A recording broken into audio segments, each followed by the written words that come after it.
Bom, mais um livro que a gente começa hoje, o livro de Efésios. Quem assistiu os vídeos que eu mandei sobre a introdução de Efésios? Ah, parabéns, boas aluninhas. Então, assim, o primeiro vídeo, né, eu achei muito interessante, que eu nunca tinha visto. O segundo eu já tinha visto, mas para conhecer o contexto histórico, né, daquele pessoal, como é que era a cidade de Éfeso naquela época, eu achei muito interessante.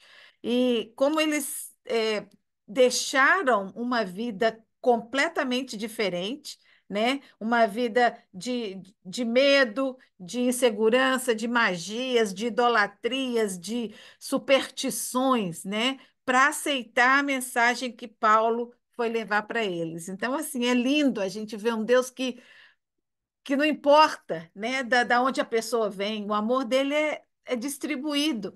Ele amou a gente antes da fundação do mundo, antes que nós o amássemos, antes que nós que decidíssemos segui-lo, né? E esse capítulo de Efésios vai falar bastante sobre isso. Não sei se alguém teve oportunidade de dar uma lida antes para chegar aqui com um pouquinho já de ideia, né? Mas essa carta, a gente já estudou a carta de Romanos, Coríntios, os dois Coríntios e Gálatas, né? É, Coríntios e Gálatas foram cartas que Paulo estava escrevendo para repreender, né? Ele ouviu que as pessoas estavam saindo do caminho certo, aceitando doutrinas falsas, então ele quis alertar, ele quis corrigir os erros que estavam acontecendo naquelas igrejas, naqueles grupos, naqueles lugares. A carta de Efésios já é um pouquinho diferente porque ele não está corrigindo, ele está tentando encorajar a esses cristãos, porque às vezes, gente, quando a gente passa por dificuldades, por problemas, a gente desanima, né? Muita gente esfria na fé, muita gente pergunta onde que está esse Deus, né? E Paulo está querendo dizer para eles quem eles são, né? Independente das circunstâncias em volta, quem eles são em Cristo. Qual é a identidade deles? Qual é o caráter daquele encontro, né? Daquele novo nascimento, que Paulo vai falar isso muitas vezes hoje. Nesse capítulo de hoje, ele repete uma e outra vez a mesma coisa, né? Isso ele está querendo dar ênfase, porque são coisas muito importantes é, dos cristãos entenderem, né? Eles precisam tomarem consciência da sua identidade para enfrentar as dificuldades que eles estavam enfrentando. Então, ele vai é, ressaltar doutrinas do cristianismo, coisas muito importantes que fazem parte da vida do cristão que tem uma vida nova em Cristo, tá?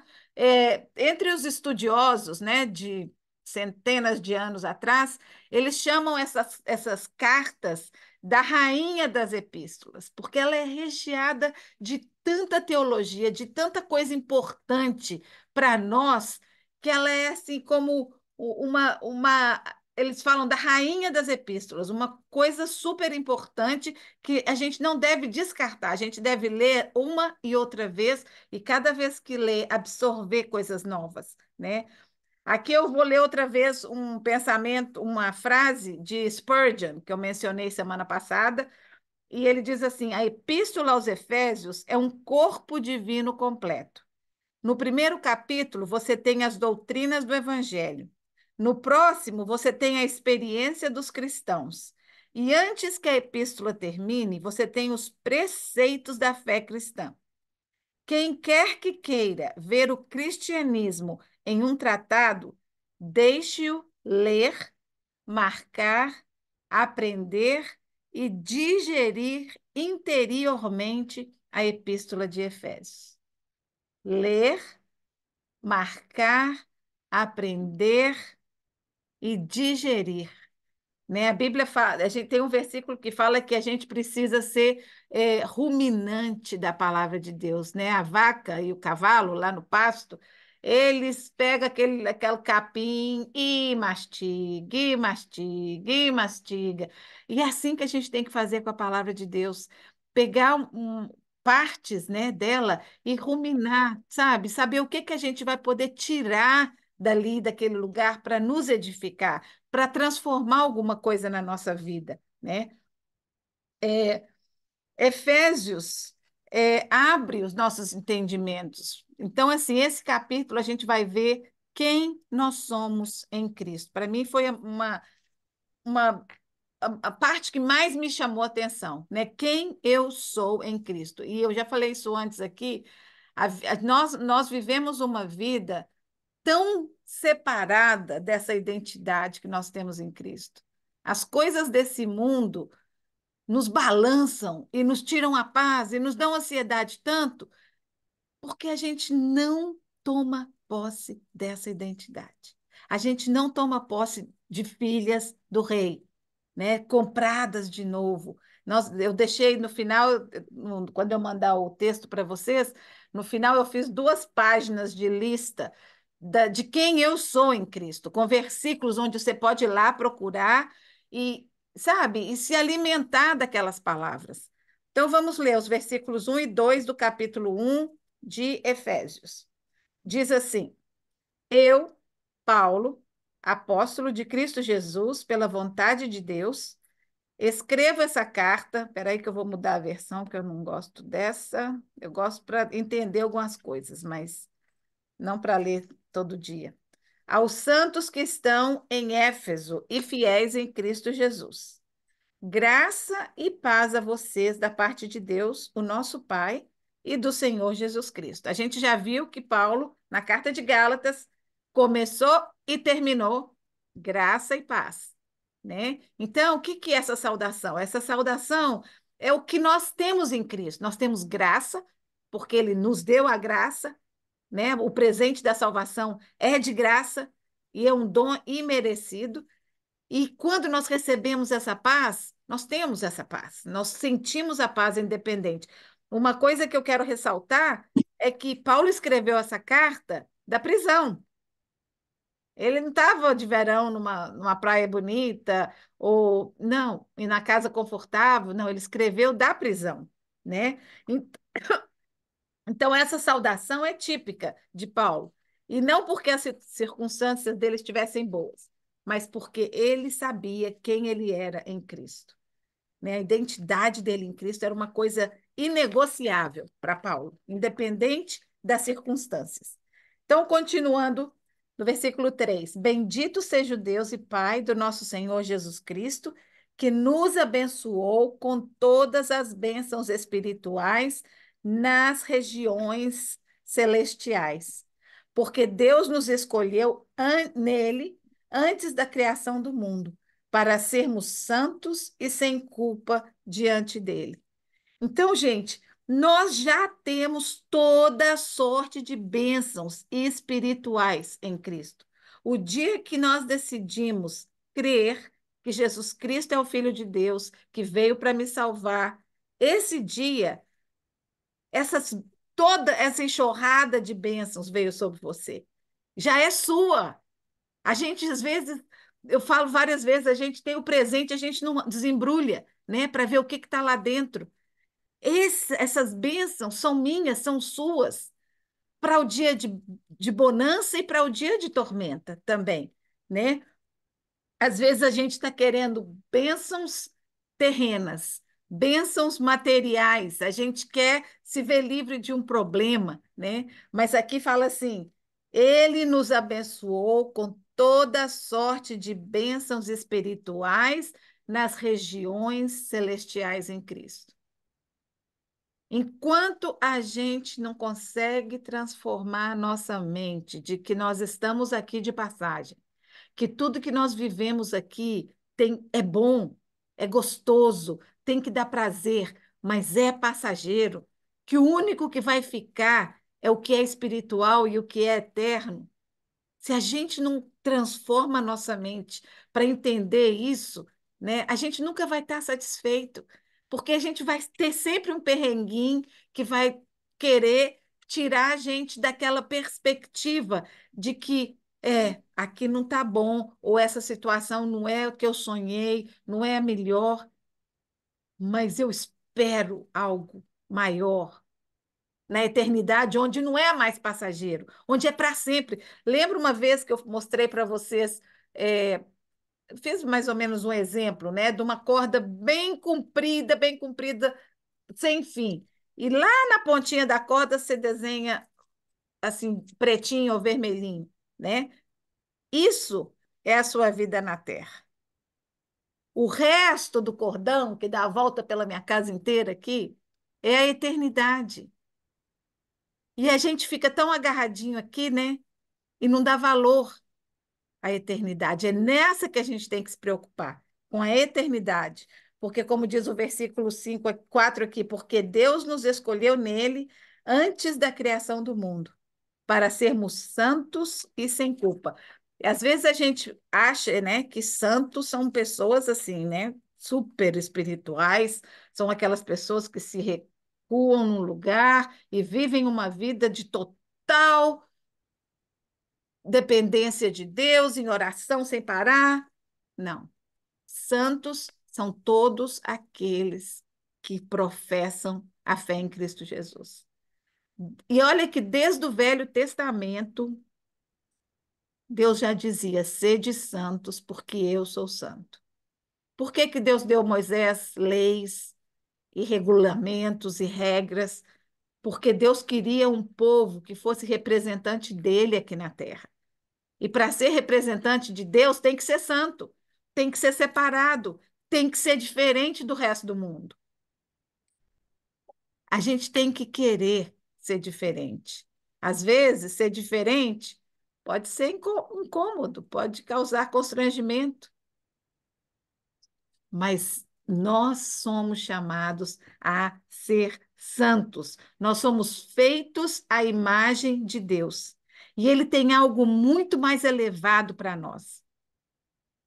Muitos de nós escolhem o terreno, o, né, aquela coisa trivial, porque nos dá prazer aqui momentâneo. Mas nós temos que aprender, como Paulo, a desfrutar do que ainda não veio, do que a gente sabe que está lá.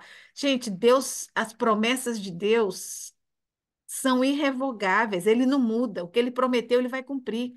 E se ele está me prometendo uma eternidade maravilhosa de bênçãos ao lado, esse capítulo aqui fala que tudo que Jesus recebeu quando Deus entregou é nosso também. Nós vamos ter parte em tudo isso, né? Mas a gente só quer saber de ter parte das coisas boas, mas para isso a gente vai ter que ter parte dos sofrimentos também, né? De alguma maneira. Aqui mais uma de Spurgeon.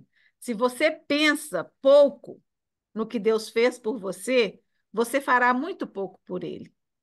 Mas se você tem uma grande noção da sua grande misericórdia para com você, você será muito grato ao seu misericordioso Deus. Né? Às vezes a gente, ai, não, não quero nem ver esse filme que tem Jesus pregado na cruz, é tanto sangue, é tão dramático. A gente precisa ver, a gente precisa pensar nesse sacrifício, nesse Deus que se entregou por nós. Né? Outro dia eu escutei um negócio, achei interessante, fala assim, o maior evento da humanidade não foi o dia que o homem pisou na Lua, foi o dia que Deus desceu aqui na Terra para habitar conosco, que Deus se fez homem para habitar entre a gente. Esse foi o maior, mais importante dia da humanidade, né? Nós fomos escolhidos não só para a salvação, mas para a santidade. Em Levítico, eu vou dar uma passadinha lá só para a gente lembrar, depois, se vocês quiserem recordar, Levítico 11, 44 diz assim: Eu sou o Senhor, o Deus de vocês. Consagrem-se e sejam santos, porque eu sou santo. Então, necessitava um dia de consagração. A gente já estudou que para entrar no templo ou no tabernáculo, essa época de Levítico ainda não tinha o templo, era o tabernáculo que armava e desarmava, mas tinham pessoas selecionadas para fazer esse trabalho. E essas pessoas, era requerido delas uma purificação, uma santificação, né? Mas essa mensagem que Deus está dando aqui não é só para esses homens, é para todo o povo de Israel. Tinha épocas que todos tinham que se purificar e se santificar para chegar na presença de Deus, né? E que bênção que Jesus se entregou por nós para que nós possamos chegar diante de Deus. A gente pode chegar lá sujo, mas a gente não vai continuar sujo, porque o sangue de Jesus nos purifica. E a gente vai querer a cada dia mais. Tem um versículo em Pedro, eu acho, não sei se eu coloquei aqui. Buscai a santificação, sem a qual ninguém verá o Senhor. Nós temos que querer essa santificação. Ela está disponível para cada pessoa que quer uma vida íntima com Jesus.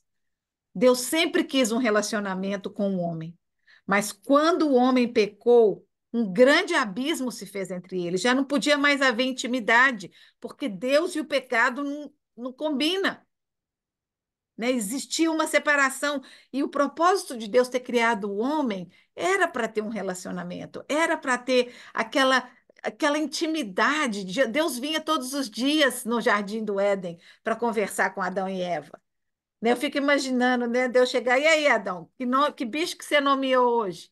Né? Você deu nome a alguma planta nova? Você achou alguma coisa? Assim, que delícia! Era amizade, era companheirismo. E foi para isso que nós fomos criados, né? E é assim que nós vamos voltar um dia. O dia que tudo se completar, né? A gente vai falar um pouquinho sobre isso aqui nesse capítulo. Quando se completar o final dos tempos, quando se completar o tempo de restauração total, a gente vai ter essa intimidade outra vez. Não vai mais existir o mal. Ele vai ser destruído de uma vez por todas, né? A Bíblia diz que agora o mal está simplesmente domado, né? Mas ele ainda tem liberdade. Tá como quando a gente dá a corda para o cachorro, né? Deixa ele ir mais um pouquinho, e puxa.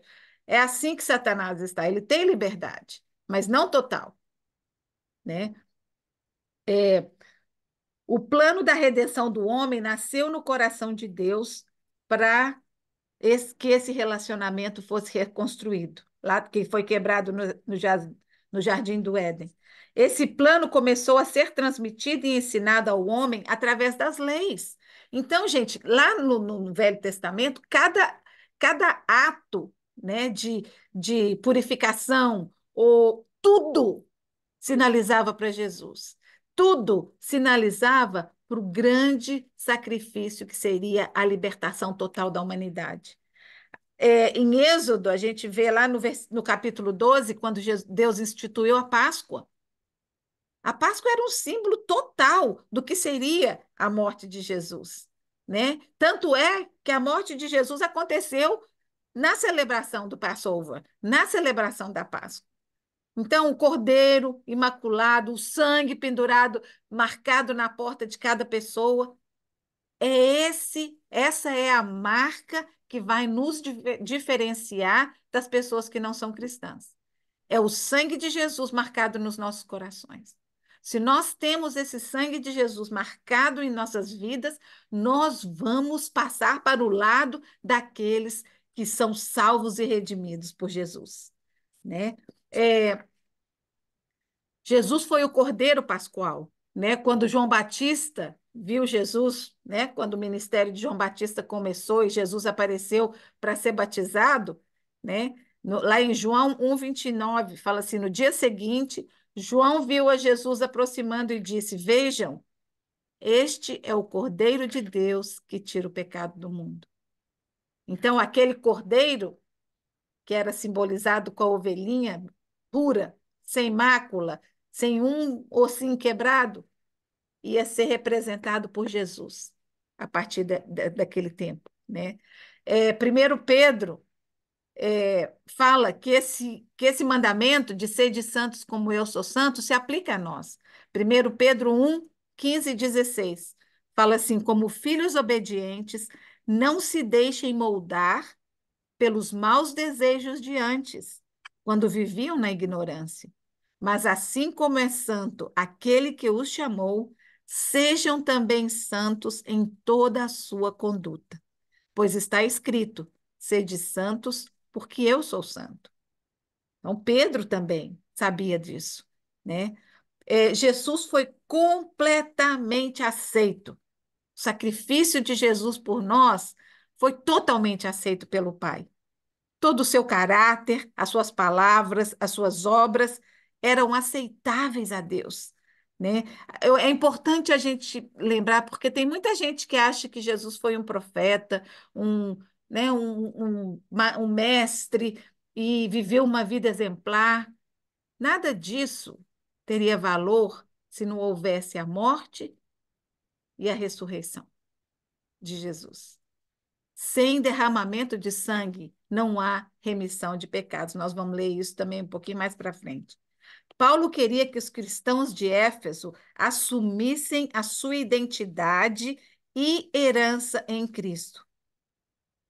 Aqui no versículo 4, que ele diz: porque ele nos escolheu antes da fundação do mundo para sermos santos e sem culpa diante dele. E, em amor, nos predestinou para sermos adotados como filhos por meio de Jesus Cristo, conforme o bom propósito da sua vontade. Para quê? Para que eu seja feliz para sempre? Não. Para o louvor da sua gloriosa graça, a qual nos deu graciosamente por meio do amado. Eu acho que o que faz ficar difícil para a gente entender toda essa maravilha do plano de Deus é que a nossa mente é limitada. A gente não consegue absorver a grandeza desse amor de Deus, absorver a magnitude do plano dele para nós. Né? Então, quanto mais perto a gente é dele, e isso acontece com amigos da gente, né? Às vezes a gente conhece alguém, mas a gente não conhece muito bem a pessoa, e quanto mais a gente vai se convivendo, às vezes a primeira impressão não foi muito boa, você achou meio antipática, mas à medida que você convive, que você conhece, você começa a descobrir coisas novas, aí começa a descobrir afinidades e começa a fazer planos juntos. Então, assim é com Deus. Quanto mais perto, quanto mais íntimo a gente ficar dele, mais a gente vai conhecer quem ele é e os propósitos que ele tem para nós, né? É, continuando no versículo. Aqui eu vou colocar algumas palavras que a gente leu aqui nos versículos 3, 4 e 5. Então, por exemplo, em Cristo, o que nós somos? Abençoados, escolhidos, adotados, redimidos, unidos, prometidos uma herança. Nós temos a herança, gente, nós somos prometidos a herança de Deus com Cristo. E somos selados pelo Espírito Santo. A gente vai ler um pouquinho mais para baixo. Então eu fico pensando como que essa carta deve ter animado ao pessoal de Éfeso, né, que estava sendo perseguido, e a gente percebeu naqueles vídeos, né, que eles eram perseguidos não só pelos que não eram cristãos, mas pelos judeus também, né? Os romanos, então era não tinha muito para onde correr. Quando as pessoas se decidiam a seguir a Cristo, eles sabiam que eles estavam entrando numa batalha, né? Numa batalha espiritual. Então, Paulo afirma que eles, depois de terem crido em Cristo Jesus, depois de terem o novo nascimento, né? Esse novo nascimento também os presenteou com toda sorte de bênçãos espirituais, né? Então, eles, como eu estava dizendo, essa intimidade com Deus nos faz é, desfrutar dessas bênçãos espirituais, né? Quando eu consigo mesmo sabendo que as coisas, por exemplo, você sabe que a minha oração quase sempre é pelo JT, mesmo sabendo que as coisas não estão como que eu queria que tivesse, ou como eu sonhei para ele, como Deus quer para eles, eu também acho que não, ele não está onde Deus quer, eu tenho paz, porque eu sei que o meu Deus tem um plano. Ele prometeu e ele vai cumprir. Então, não tem nada que eu possa fazer para mudar a situação. Então, o que que eu posso fazer? Eu entrego, descanso e tenho paz. E tenho alegria no Senhor, porque a alegria do Senhor é a minha força. E cada vez que aquela vozinha vem cutucando aqui no meu ouvido, eu falo: sai para lá, já está entregue. Não vai me tirar a paz mais. Eu tenho autoridade, eu tenho. Gente, tá nas minhas mãos, está nas suas mãos. É uma escolha que eu faço todo dia. Eu tenho a escolha de amar, eu tenho a escolha de perdoar, eu tenho a escolha de obedecer a Deus. É a escolha que eu faço todos os dias. Ontem, no estudo bíblico com as mães que eu ajudo lá, com as mães jovens, né? A gente está falando de casamento, de filho, e a gente estava estudando sobre as linguagens do amor, né? E a moça que deu a lição estava falando exatamente sobre isso, que amar é uma escolha. Eu não posso querer amar só porque eu vou receber aquilo. Às vezes eu tenho que amar mesmo quando eu não recebo de volta, né? Eu tenho que saber que se eu escolhi esse relacionamento, eu escolhi para o bem e para o mal. Então eu vou ter que saber que Deus é aquele que é fiel sempre. Ele nunca vai me decepcionar. Ele nunca vai deixar de me amar. Então, quando a minha taça não está sendo cheia pelo meu marido, ou pelo meu filho, ou por um amigo, eu tenho que buscar de quem realmente pode me encher, de quem realmente pode me suprir da minha necessidade, né? E ele vai ser fiel. E ele, quando a gente coloca as coisas na mão dele, ele transforma. Ele transforma situações. E quando não é a situação, ele transforma a gente. Isso é que eu acho mais lindo. Porque às vezes eu quero, ai, porque, né, ou estou com um problema em casa com o marido, ou um filho, alguma coisa, ou uma doença. Às vezes Deus não vai mudar a situação, mas Ele vai mudar o meu coração. Ele vai me dar mais paciência, Ele vai me dar uma dose extra de amor, né? E é assim que a gente deve entregar para Ele. A gente vai experimentar isso quando a gente consegue entregar, né? Esse capítulo de Efésios 1 é um desafio para que nos posicionemos como cidadãos do reino de Deus, absorvendo, compreendendo essas verdades, não só na razão, mas no coração. Nós devemos ser impulsionadas a ter uma vida que confia totalmente naquele que nos chamou. Confiar totalmente nele. Não sejamos desencorajadas. Vamos lembrar do poder que foi dado em Cristo e substituir as mentiras. Gente, o inimigo quer nos tirar a paz, ele vem com um monte de mentira na nossa cabeça para a gente pirar muitas vezes, né? Então, quando a gente conhece a nossa identidade, as nossas bênçãos, o poder que nós temos em nós, não meu, eu não tenho nada, mas o Espírito Santo em mim, aqui ele vai falar daqui a pouco que nós somos selados com o Espírito Santo. Se você está selado, você está marcado, né? E o selo é marcado com cera quente, né? Dá uma dorzinha de vez em quando. Então, vamos continuar. É, então, ó, ele nos predestinou para sermos adotados como os filhos por meio de Jesus Cristo, conforme o bom propósito da sua vontade, para o louvor da sua glória, sua graça, o qual nos deu graciosamente por meio do amado. Quem é o amado? Jesus Cristo, o Filho amado, né?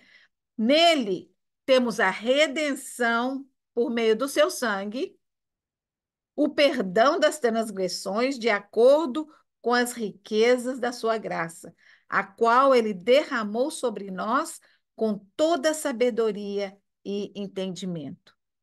Gente, essa é uma coisa que a gente deve orar.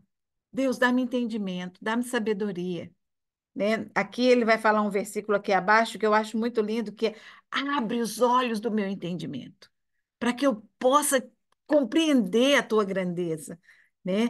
Nele nós temos a redenção. Redenção implica em pagamento total de uma dívida, né? A dívida que nós tínhamos com Deus por causa do pecado, nós nunca poderíamos pagar. E quem pagou ela para nós é aquele que não teve nenhum pecado. Se você pensar nos olhos humanos, é uma injustiça, né? Uma injustiça. É como se alguém tivesse matado alguém e outra pessoa viesse e falasse: não, eu vou para a cadeia no lugar dele. Pode deixar ele sair. A pessoa, isso não existe, né? No lugar, no mundo. Às vezes, um pai, uma mãe queira fazer uma coisa dessa, mas Jesus fez isso por nós. Ele pagou o preço que nós deveríamos pagar, né? Então, lá em Hebreus 9:22 diz: sem derramamento de sangue não há remissão de pecados.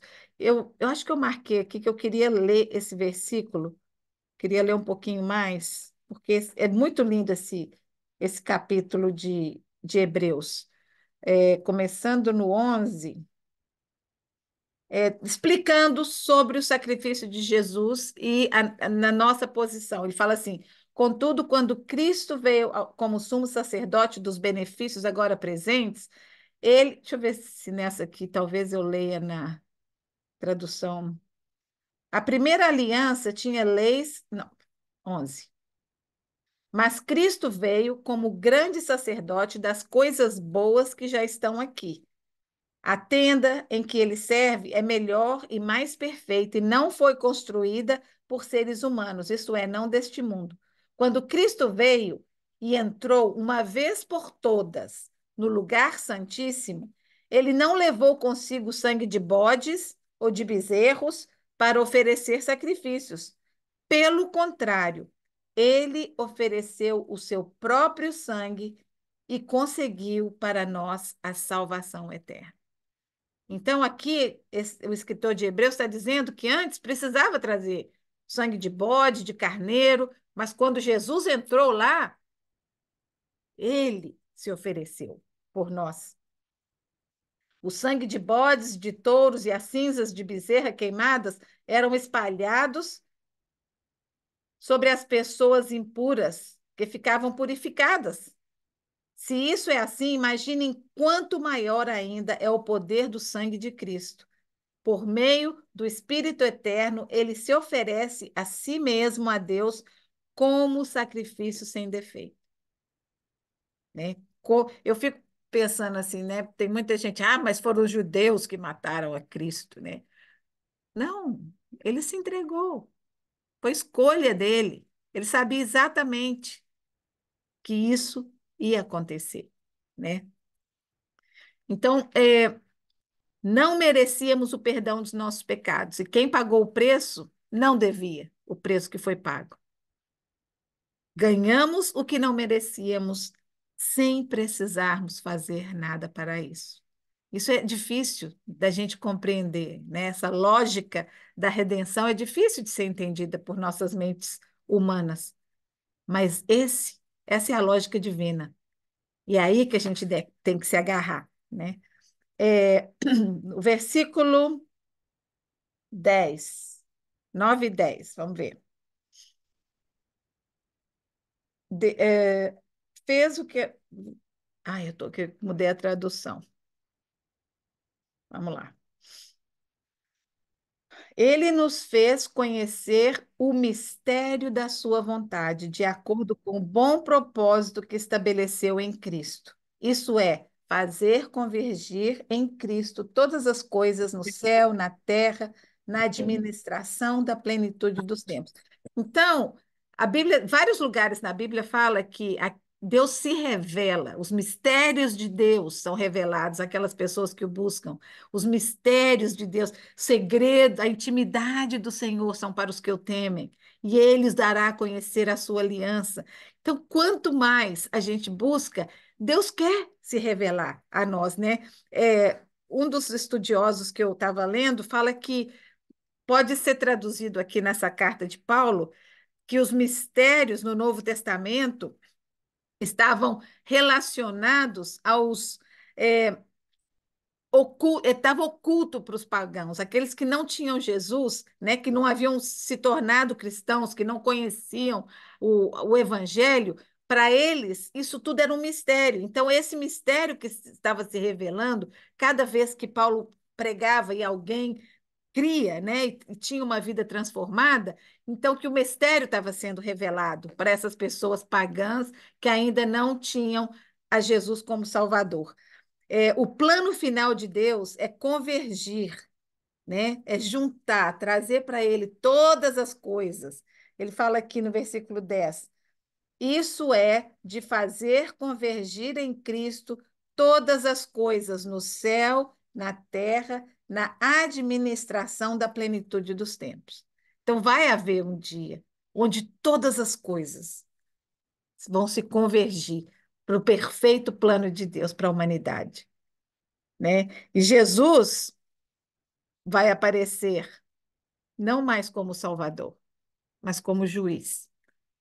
Hoje é o tempo aceitável. Hoje é o tempo da graça, de aceitar o amor, de aceitar o perdão de Jesus. Mas vai chegar um dia onde ele é o juiz, que vai julgar a todos aqueles que escolheram rejeitá-lo. Isso vai ser doído, isso vai ser pesado, né? Por isso, Paulo fez isso, por isso nós pregamos o evangelho, porque nós não queremos ver as pessoas que nós amamos sendo colocadas do lado daqueles que não conhecem a Deus no dia do juízo. Ele vai convergir. Versículo 11 e 12. Nele fomos também feitos herdeiros, tendo sido predestinados conforme o plano daquele que fez todas as coisas segundo o propósito da sua vontade, a fim de que nós, os que primeiro esperamos em Cristo, sejamos para o louvor da sua glória. Então, gente, o propósito dele é que nós sejamos herdeiros com Cristo. Mas para isso nós precisamos levar o evangelho a outras pessoas. Nós precisamos mostrar o amor de Deus, né? Ide por todo mundo, pregai o evangelho a toda criatura. A gente acha que isso é uma missão de alguns, né? Não, esse é um chamado para mim e para você. Nós temos essa responsabilidade, né? Eu fico pensando assim, um dia se alguém, né? Eu espero que lá no céu a gente não tenha. Eu sei que a Bíblia fala que não vai ter lágrima, não vai ter tristeza, não vai ter choro, mas o fato de eu pensar que um dia posso chegar lá e saber de alguém que eu tive contato e eu não falei de Jesus e a pessoa foi para o inferno, isso deve ser muito pesado, né? Isso deve ser uma amargura grande, como a de Paulo, que carregou anos aquela culpa de ter se perseguido e matado cristãos, né? Por isso que ele era tão ávido e tão determinado em levar o evangelho. O plano de Deus, a gente já viu nos versículos, capítulos que a gente estudou antes, não é só mais para os judeus. Até aqui, até antes de Jesus vir, o plano era para os judeus. Mas quando Jesus veio, ele já começou a agregar os gentios, né? Então aí nós entramos na história. Nós somos corpo de Cristo. Para Deus não existe mais grego, judeu, branco, preto. Somos todos um. Somos todos uma família, né? Continuando, quando vocês ouviram a palavra da verdade, o evangelho da sua salvação e creram nele, vocês foram selados com Cristo, em Cristo, com o Espírito Santo da promessa, que é a garantia da nossa herança até a redenção dos que pertencem a Deus para o louvor da sua glória. Gente, nós fomos selados pelo Espírito Santo com a garantia da promessa da glória. Que maravilha isso, né? O Espírito Santo selado dentro de nós. É Ele que nos dá impulso, é Ele que nos guia, é Ele que nos alivia, né, a nossa carga nos momentos de dificuldade. Em 1 Coríntios 6 diz assim: porque fostes comprados com preço, glorificai, pois, a Deus no vosso corpo e no vosso espírito, os quais pertencem a Deus. Então, nosso corpo já não é mais nosso, né? E em todas as áreas, né? A gente vê isso, a gente pensa assim, mas uma pessoa, né, que era drogadita, né, que viciado em drogas, então não pode mais. Não, não é só isso.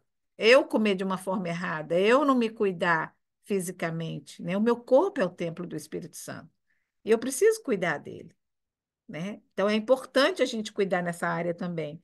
Uma vez que decidimos em nosso coração e cremos em Jesus, queremos viver uma vida de santidade. Então, é um desejo, deve ser um desejo nosso de ser santos. Precisamos sempre ter em mente que é preciso crer. O sacrifício de Cristo não se aplica para as pessoas que não creram.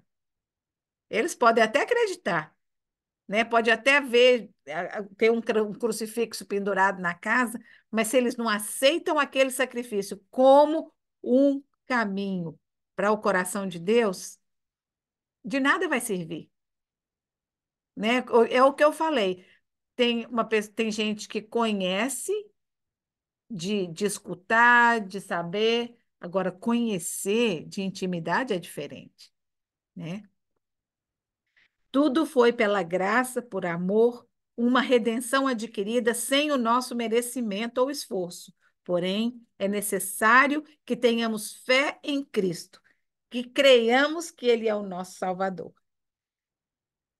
É, Aí Paulo vem falando né, que ele estava muito orgulhoso da fé do pessoal de Efésios, da perseverança dele no meio das dificuldades. E aí ele continua: peço que o Deus do nosso Senhor Jesus Cristo, glorioso Pai, dê a vocês espírito de sabedoria e de revelação por meio do pleno conhecimento dele. E aí, essa aqui é a oração que eu vou fazer para todas nós no final também, mas eu vou ler.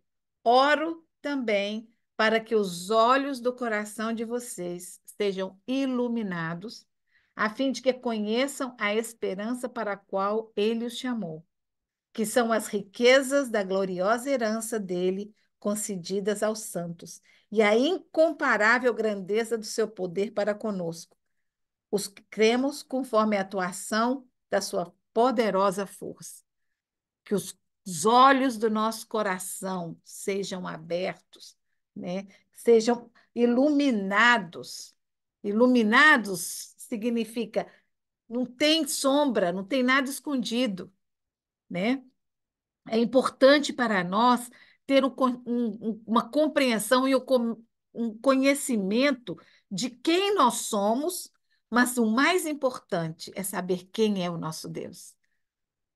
Quem ele é, quem é o Deus que a sua fé está depositada, né? E a gente só vai ter essa compreensão aqui na palavra de Deus, né?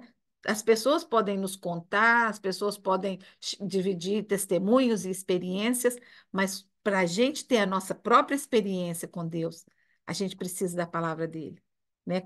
Conhecer a Deus como ele é, em verdade, conforme ele é revelado na sua palavra. Temos que corrigir as falsas ideias que a gente tem de Deus, né? Daquele homem sentado num trono, julgando tudo que eu faço de errado, ou sei lá, cada um vem com um background de, de, de ideias de Deus diferentes, né? Então nós precisamos ter a ideia certa de quem é o nosso papai, quem é o nosso rei, né? O nosso rei que é o nosso pai, que a gente pode chegar e sentar no colo dele. A esperança do seu chamado tem a sua perspectiva no futuro. Aqui ele fala, não é para hoje, é para um futuro grande. Nós podemos começar a desfrutar a eternidade hoje. Por quê? Porque as coisas que nos afligem, né, as tormentas da vida, não vão nos atormentar como aqueles que não têm Deus. Então, isso já é um princípio de céu, né? Quando a gente consegue ter paz no meio das tormentas. Isso já é. Muitos cristãos não conhecem esse poder, ou conhecem apenas à distância. Deus deseja que a vida de ressurreição seja real na nossa vida, como cristão, na cada um de nós.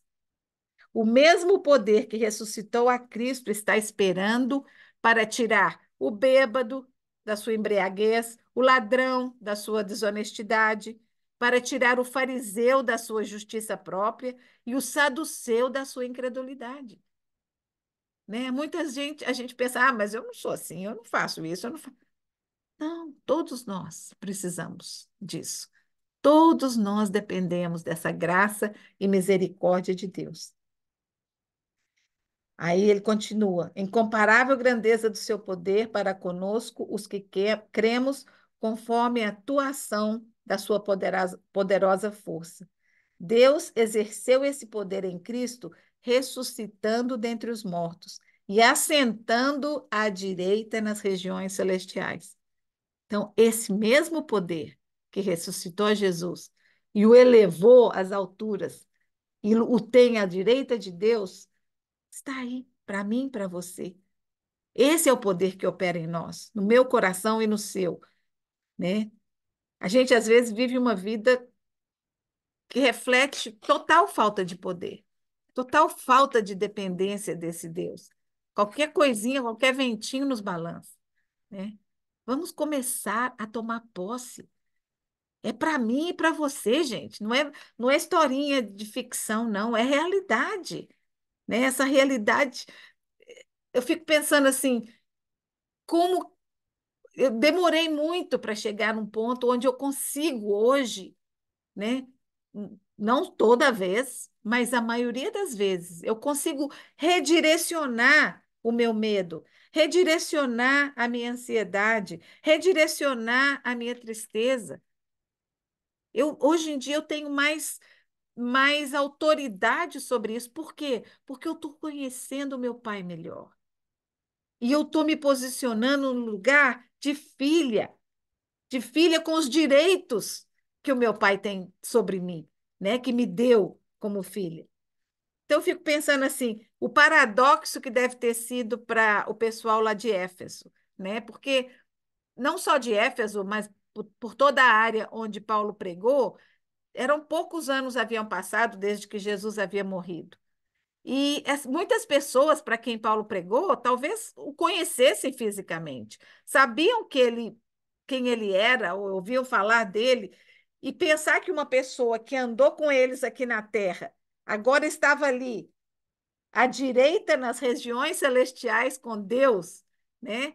Devia ser difícil para eles absorverem essa ideia. Como se a gente está andando aqui na Terra com alguém e de repente você fica sabendo, morreu, ressuscitou e está lá sentado do lado de Deus.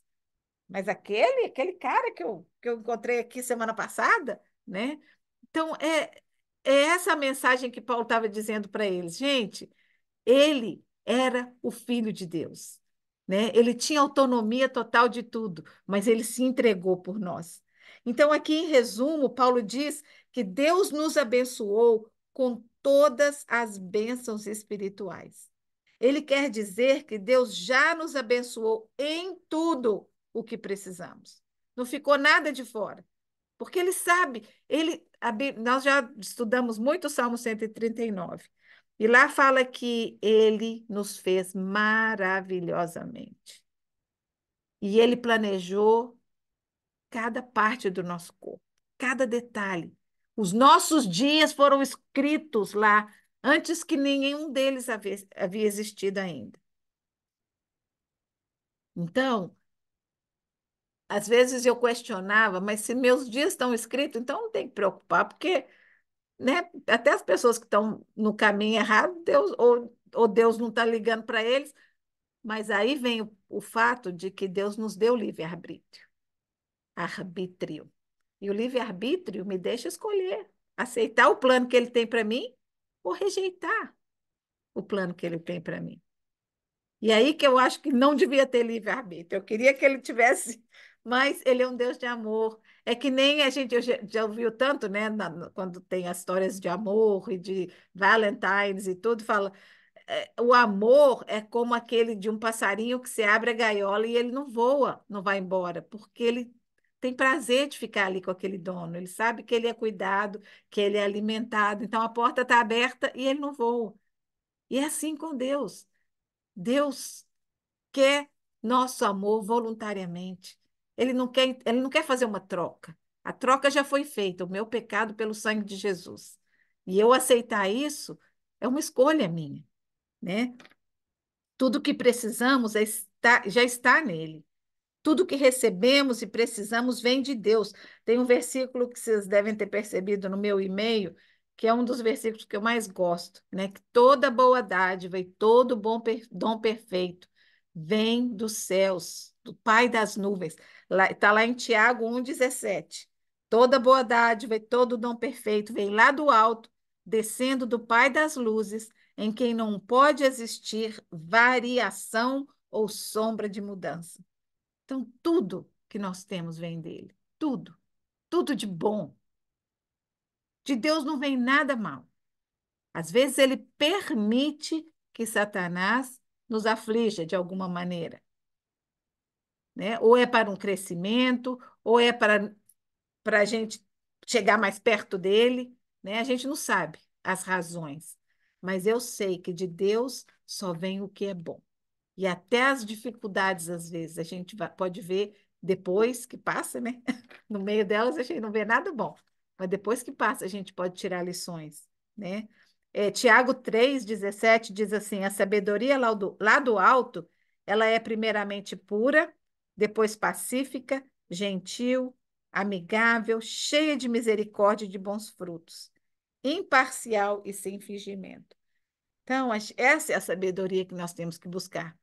Sabedoria lá do alto, descendo do Pai das luzes. 1 João 1,15 diz: essa é a mensagem que dele ouvimos e transmitimos a vocês. Deus é luz e nele não há treva alguma. Se afirmamos que temos comunhão com ele, mas andamos nas trevas, mentimos e não praticamos a verdade. Se, porém, andarmos na luz, como ele está na luz, temos comunhão uns com os outros e o sangue de Jesus Cristo nos purifica de todo pecado. Aí vem uma coisa importante que João fala aqui. Se afirmamos que não temos pecado, nós enganamos a nós mesmos e estamos fazendo a Deus mentiroso, que a Bíblia fala várias vezes. Todos pecaram, todos. Não existe, menos Jesus, né? Se confessarmos os nossos pecados, ele é fiel e justo para nos perdoar os pecados e nos purificar de toda injustiça. E é com isso que eu quero que a gente fique hoje, sabendo que ele é fiel. Ele é fiel. E ele nos deu tudo, toda sorte de bênçãos em Cristo Jesus. E ela está disponível para nós. E eu quero terminar com esse versículo. Eu queria que a gente pense, eu vou fazer ele bem, essa oração bem devagar. Eu queria que a gente pensasse nisso. Peço que o Deus do nosso Senhor Jesus Cristo, o glorioso Pai, dê a vocês espírito de sabedoria e de revelação por meio do pleno conhecimento dele. Oro também para que os olhos do coração de vocês sejam iluminados, a fim de conhecerem a esperança para a qual ele os chamou, que são as riquezas da gloriosa herança dele concedida aos santos, a mim e a você, e a incomparável grandeza do seu poder para conosco, os que cremos conforme a atuação da sua poderosa força. Que Deus abençoe vocês essa semana. Que essas verdades que a gente leu e a gente aprendeu hoje, né, sejam iluminadas dentro de vocês, que um holofote possa acender e que vocês percebam, né, quem é esse Deus, que vocês conheçam esse Deus melhor essa semana. Deus abençoe.